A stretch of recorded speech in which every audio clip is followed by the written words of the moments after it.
காரில் ரகசிய அறை அமைத்து கஞ்சா கடத்திய 3 பேரை தஞ்சை போலீசார் கைது செய்துள்ளனர். தஞ்சை மாவட்டம் கோடியம்மன் கோயில் பகுதியில் வாகன சோதனையில் சிக்கிய காரை போலீசார் சோதனை மேற்கொண்டனர். அப்போது காரின் பின்புறத்தில் ரகசிய அறை அமைத்து அதில் கஞ்சா பொட்டலங்களை கடத்தி வந்திருப்பதும் தெரியவந்தது.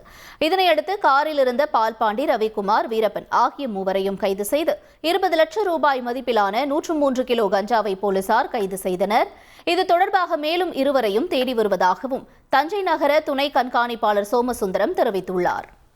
போதைக்காக வலி நிவாரணி மாத்திரைகளை விற்பனை செய்த வழக்கில் 4 பேர் கைது செய்யப்பட்டுள்ளனர். சென்னை புளியந்தோப்பு பகுதியில் போதைக்காக வலி நிவாரணி மாத்திரைகளை பயன்படுத்துவதாக போலீசாருக்கு ரகசிய தகவல் கிடைத்தது. இதனையடுத்து ஆடுதொட்டி நகர் பகுதியில் 4 பேரை மடக்கி பிடித்த போலீசார் அவர்களிடமிருந்து 80 வலி நிவாரணி மாத்திரைகள், பானம் தயாரிக்க பயன்படும் மூலப்பொருள் உள்ளிட்டவற்றை பறிமுதல் செய்தனர். மேலும் வலி நிவாரணி மாத்திரை விற்பனையில் ஈடுபட்ட சூர்யா, சிவக்குமார் உள்ளிட்ட 4 பேரையும் போலீசார் கைது செய்தனர்.